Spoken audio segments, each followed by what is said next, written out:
जय हिंद। ये देख पा रहे हैं इंडियन एयरफोर्स के तरफ से एक ऑफिशियल नोटिफिकेशन आउट किया गया है जो 12वीं पास अभ्यर्थी के लिए आवेदन देने के लिए आमंत्रित किया जा रहा है। यानी कि 2025 के लिए भर्ती का नोटिफिकेशन आउट कर दिया गया है। ये ग्रुप एक्स और ग्रुप वाई यानी आपका ग्रुप एक्स टेक्निकल और ग्रुप वाई यानी नॉन टेक्निकल के लिए दोनों पदों के लिए यहाँ पे भर्ती का ऑफिशियल नोटिफिकेशन शो किया जा रहा है। यहाँ पे क्या कुछ है पूरा डिटेल के साथ मैं आपको स्टेप बाय स्टेप जानकारी बताने वाला हूं इस वेबसाइट के जो आपका नोटिफिकेशन आउट किया गया है इस ऑफिशियल नोटिफिकेशन के माध्यम से। सबसे पहले यहाँ पे देख पा रहे हैं कि आपका 2025 का बैच के लिए आपका आउट किया गया है। ये तो आप ऑलरेडी पहले जान ही रहे। ऑनलाइन जो रजिस्ट्रेशन करना है वो 17 जनवरी 2024 से लेकर 6 फरवरी 2024 तक इसका ऑनलाइन करने का तारीख है। ऑनलाइन डेट एग्जाम जो आपका होगा 17 मार्च 2024 को होगा एग्जाम। ठीक है, यानी आपके पास बहुत ही कम वक्त है आपके पास। ये आपका 17 मार्च 2024 का आपका एग्जाम होगा और आवेदन करने की अंतिम तारीख है 6 फरवरी 2024 तक। अब यहाँ के बाद आपका यहाँ पे नीचे में जो लिखा गया है क्या कुछ है पूरा प्रोसेस इसका समझते हैं। सबसे पहले ऑनलाइन रजिस्ट्रेशन सेल जो अभी मैं आपको जस्ट बता दिया कि आपका 17 जनवरी से आपका ये ऑनलाइन के बारे में लिखा गया है। नेक्स्ट यहाँ पे एलिजिबिलिटी क्राइटेरिया क्या कुछ है, इसका कंडीशन आवेदन देने का, इसके लिए आप लायक है या नहीं, यहाँ पे आपका उसका डिटेल है। सबसे पहले यहाँ पे एज का कट ऑफ ध्यान से समझेंगे और सुनेंगे क्योंकि एज का कट ऑफ बहुत ही बड़े मायने रखता है और बार बार आप कमेंट में सवाल भी करते हैं। देखिए यहाँ पे जो आपका लिखा हुआ है date of birth block candidate born between, मतलब कि जो कैंडिडेट 2 जनवरी 2004 और 2 जुलाई 2007 के बीच में जिनका डेट ऑफ बर्थ है, इन दोनों डेटों के बीच में जो जन्मे हैं वो इसके लिए एलिजिबल है। अन्यथा मान लिया जाए कि आपका 4 से 2007 के बीच में डेट ऑफ बर्थ नहीं है, आपका आगे है पीछे है, तो जो भी है आप उसके लिए एलिजिबल नहीं है। ये नहीं कि फिर आप डेट लिख के बोलिएगा सर हम 2006 के लिए एलिजिबल हैं कि नहीं। भाई जब बोल दिया 2004 से 7 के तो आप एलिजिबल होंगे 2006 वाला। लेकिन अगर आप बोलिएगा सर 1998 वाला एलिजिबल है कि नहीं, तो यहाँ पे साफ साफ लिख दिया गया है कि 2004 से 7 के बीच में जो एलिजिबल है वही इसमें अप्लाई कर सकते हैं। 98 में आ गए तो आप नहीं कर सकते हैं। ठीक है, आई होप आपको यहाँ पे समझ में आ गया होगा।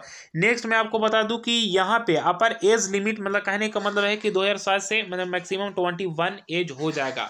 ठीक है, 2004 जिसका डेट ऑफ बर्थ है सो इसका बोलने का मतलब ये है।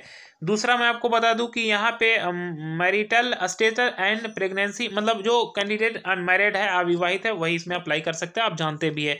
बाकी यहाँ पे एडुकेशन क्वालिफिकेशन की बात कह लिया जाए तो साइंस सब्जेक्ट के लिए यानी ग्रुप एक्स के लिए यहाँ पे आपका क्या होना चाहिए, इंटरमीडिएट होना चाहिए साइंस से, physics chemistry mathematics and English subject से, board recognised by central state and UT with minimum 50% marks in aggregate and 50% marks in English. यानी कि आपका 12th जो होना चाहिए IAC होना चाहिए, वो आपका mathematics physics and English subject होना चाहिए 12th में। और साथ ही साथ ये IAC में आपका 50% तो मार्क्स होना ही चाहिए और इंग्लिश में भी कम से कम 50% मार्क्स होना चाहिए। ध्यान से सुनेंगे, कभी कभी होता है कि जिसका 12th है, मैथ्स भी है उसका 12th में, फिजिक्स भी है, इंग्लिश भी है और उसका मतलब ये तीनों सब्जेक्ट है और उसका 12th में पूरा परसेंट आया है 50%, लेकिन इंग्लिश में मान लिया जाए कि उसका 49% आ गया तो वो एलिजिबल नहीं है। क्योंकि यहाँ पे साफ साफ बोल दिया है कि 12th में आपका 50% तो होना ही चाहिए और साथ ही साथ इंग्लिश में भी 50% होना चाहिए तो आप एलिजिबल है। कभी कभी ऐसा होता है कि इंग्लिश में मान लिया जाए कि आपका 65% है लेकिन आपका 12th में 65% है ही नहीं, 48% है, तो भी आप इसके लिए एलिजिबल नहीं है। दोनों में इंग्लिश में अलग और 12th में आपका कम से कम 50% होना चाहिए, इंग्लिश में भी 50%, देन यू कैन अप्लाई अगर आप एलिजिबल हैं। ठीक है, नेक्स्ट यहाँ पे अगर आप 3 ईयर डिप्लोमा किए हैं और इंग्लिश सब्जेक्ट में 50% है, 50% मार्क्स के साथ है तो भी आप इसके लिए एलिजिबल है। बाकी 2 ईयर वोकेशनल अगर आप किए हैं तो भी आप इसके लिए एलिजिबल है, जो फिजिक्स मैथमेटिक्स से किए हैं तो। ठीक है, उसमें भी इंग्लिश होनी चाहिए। नेक्स्ट यहाँ पे अदर देन साइंस सब्जेक्ट यानी कि जो आपका साइंस सब्जेक्ट को छोड़कर जो नॉन टेक्निकल की बात कह लिया जाए ग्रुप वाई के लिए, passes intermediate 10+2 equivalent examination in any STEM subject from education board recognized by central state and UT with minimum 50% marks in aggregate and 50% marks in English. यानी कि इसमें जो ग्रुप वाई के लिए जो आवेदन देना है ये वाले के लिए वो आपका 12th होना चाहिए किसी भी स्ट्रीम से, साइंस बैकग्राउंड से हो या आर्ट्स या आप कॉमर्स से हो, लेकिन 50% मार्क्स होना जरूरी है, तो आप अप्लाई कर सकते हैं। और इंग्लिश में भी 50% होना चाहिए, यानी साइंस वाला भी ग्रुप वाई में आवेदन दे सकता है, ठीक है। और लेकिन आर्ट्स वाला, जो आर्ट्स से कैंडिडेट किए हैं वो ग्रुप एक्स में नहीं आवेदन दे सकते हैं। बाकी यहाँ पे आपका अगर 2 ईयर वोकेशनल किए हैं 50% के साथ तो भी आप एलिजिबल हैं इसमें, और उसमें इंग्लिश भी होनी चाहिए, यहाँ पे साफ साफ जाहिर कर दिया गया है। नेक्स्ट मैं आपको बता दूं कि इसमें हाइट क्या होना चाहिए, हाइट 152.5 सेंटीमीटर होना चाहिए, फीमेल के लिए 152 सेंटीमीटर कम से कम होना चाहिए। और बाकी यहाँ पे कई स्टेट जो आपके आते हैं, जो कुछ पार्टिकुलर स्टेट के लिए जो यहाँ पे दिया गया है, Uttarakhand and lower minimum height होना चाहिए 147 सेंटीमीटर, और यहाँ पे 150 सेंटीमीटर लक्षद्वीप वगैरह का, यहाँ पे आप इसका देख सकते हैं पूरा डिटेल।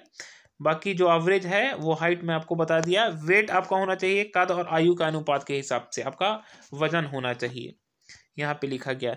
चेस्ट चाहे जितना भी हो कम से कम आपको 5 सेंटीमीटर आपको चेस्ट को फुल आउट करना जरूरी है। अब इस जो आपका हेयर होना चाहिए बिल्कुल ही आपका क्लियर होना चाहिए, ऐसा नहीं कि आप बहुत बड़ा बड़ा बाल रखें हैं, जो मीडियम होता है उसके हिसाब से ये बोला गया है।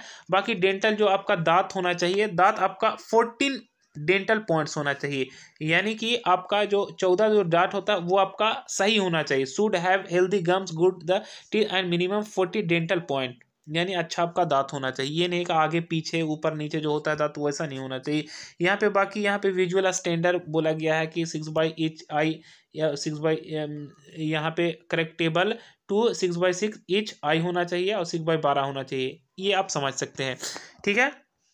बाकी यहाँ पे जनरल हेल्थ जो मेन पॉइंट है वो मैं आपको बता रहा हूँ। हाँ, बात यहाँ पे आपका आ गया है फिजिकल फिटनेस टेस्ट PFT, यानी करना होगा 1.6 किलोमीटर 1600 मीटर कंप्लीट करना हो कम से कम 7 मिनट में, और फीमेल के लिए यही 1600 मीटर कंप्लीट करना होगा 8 मिनट के अंदर, ठीक है। और candidate who qualified PFT 1 then, तो सबसे पहले आपको रनिंग करना है फिजिकल टेस्ट में। उसके बाद आपको यहाँ पे मेल कैंडिडेट के लिए जो आपका पुशअप मरवाया जाएगा, 10 पुशअप आपको 1 मिनट में मारना है, 10 पुशअप आपको 1 मिनट के अंदर मारना है 10 सीटअप्स जो आपको करना है 1 मिनट के अंदर करना है, 20 स्क्वाट करना है 1 मिनट के अंदर, ठीक है। Test will be conducted after 10 minute break on completion of run, ठीक है। मतलब कि 10 मिनट बाद ये आपको स्टार्टअप करवाया जाएगा 10 पुलअप्स ये रनिंग करने के बाद, ठीक है। Test will be conducted after 2 minute break on the competition of 10 pushup, यानी कि जब आप 10 पुशअप मारेंगे ना तो 10 पुशअप के बाद आपको 2 मिनट के अंदर ही आपको 10 सीटअप मरवाया जाएगा। फिर 10 सीटअप जब आप मारेंगे तो उसके बाद 2 मिनट के अंदर आपको 20 स्क्वाट मरवाया जाएगा, जो 1 मिनट के अंदर ये सब काम करना होगा आपको। बाकी टेस्ट की बात कह लिया जाए तो यहाँ पे आपका फीमेल के लिए टेस्ट आपका 10 सीटअप करना होगा 1 मिनट 30 सेकंड के अंदर, जो आपको रनिंग के बाद आपको 10 मिनट के अंदर ये करवाया जाएगा, ठीक है। और 10 सीटअप जब मार देंगे तो उसके बाद आपको 1 मिनट के अंदर आपको करना होगा, ये 2 मिनट के बाद आपको 1 मिनट के अंदर 20 स्क्वाट्स करना जरूरी होगा, ये फीमेल के लिए। बाकी यहाँ पे जो भी है मेडिकल टेस्ट एग्जामिनेशन के लिए ये सबको क्वालिफाइड करना होगा, ये सब कुछ चेकअप होगा। अब इसका आप डिटेल तो समझ चुके हैं, लेकिन थोड़ा सा एग्जामिनेशन पे भी आ जाते हैं। जो एग्जामिनेशन के बारे में ऑलरेडी पहले अगर आप एयरफोर्स की तैयारी करते हैं तो एग्जाम पैटर्न के बारे में आप जान रहे होंगे, लेकिन ये ऑफिशियल नोटिस में जो है वो बहुत सा डीप में मैं आपको जानकारी नहीं दे पा रहा हूँ, क्योंकि ये बहुत ही वीडियो लॉन्ग हो जाएगी। आप जैसा कमेंट लिखेंगे देन उसके बाद मैं आपको डीपली में भी बहुत सा जानकारी दूंगा। तो यहाँ पे जो मेन है वो चीज़ मैं आपको बता दे रहा हूँ। तो यहाँ पे आपका जो एग्जामिनेशन का जो पैटर्न होगा वो आपका सबसे पहले ऑनलाइन टेस्ट होगा, ठीक है। जो साइंस वाला देंगे ग्रुप एक्स के लिए टेक्निकल में जाएंगे, उनका फिजिक्स मैथ एंड इंग्लिश से आपका 10+2 के सिलेबस सीबीएसई से सिलेबस रहेगा, और आपका 10+2 से के स्तर से फिजिक्स और मैथ और इंग्लिश से सवाल पूछा जाएगा, ठीक है। जो आपका 60 मिनट इसके लिए टाइमिंग दिया जाता है। ये करीबन मिला के आपका 30 नंबर के आसपास एग्जाम होता है। ये एग्जैक्ट मैं आपको नहीं बता रहा हूँ, क्योंकि बहुत पहले इसके बारे में मैं एग्जाम पैटर्न देखा था। मैं नेक्स्ट वीडियो लेकर आऊँगा तो रिसर्च करके मैं आपको पूरी अच्छे ढंग से जानकारी दे दूंगा। और उसके बाद जो ग्रुप वाई के लिए होता है रागा, यानी आपका होता है रीजनिंग, जनरल अवेयरनेस, ये सब कुछ कम्बिनेशन करके, और इंग्लिश को आपका 10+2 के स्तर से सवाल पूछा जाता है। ये सब्जेक्ट को रागा को कम्बिनेशन करके आपको करीबन उतना ही 30 या 40 या 45 नंबर का आपका क्वेश्चन होता है, जो आपका 45 मिनट का इसमें टाइमिंग दिया जाएगा ये सोल्यूशन करने के लिए। लेकिन इसी को सोल्यूशन करने के लिए आपका ग्रुप एक्स वाला, उसके लिए आपको 1 घंटा 60 मिनट का टाइमिंग दिया जाएगा। बाकी यहाँ पे एक क्वेश्चन को अगर आप सही करते हैं तो 1 नंबर का दिया जाएगा, नील 0 मार्क्स, अनअटेम्प्टेड अगर आप कुछ नहीं करते हैं तो उसमें कुछ नहीं दिया जाएगा। और अगर मान लिया 0.25 marks shall be detected for each wrong answer, यहाँ पे आपका यानी कहने का मतलब 0.25 आपका यहाँ पे नेगेटिव मार्क है। तो ये आई होप आपको जो चीज़ है वो आपको समझ में आ गया होगा। अगर इससे रिलेटेड और भी आपको जानकारी लेना है तो आप कमेंट में लिख सकते हैं। जैसा आपका कमेंट आएगा उसके बाद मैं डीपली में आपको पूरा डिटेल के साथ बताऊंगा, जैसा आपका कमेंट रहेगा। आई होप आपको जानकारी समझ में आएगा। फिर हम नेक्स्ट वीडियो में मिलेंगे ऐसी लेटेस्ट जानकारी के साथ। Thanks for watching this video. जय हिंद, जय भारत।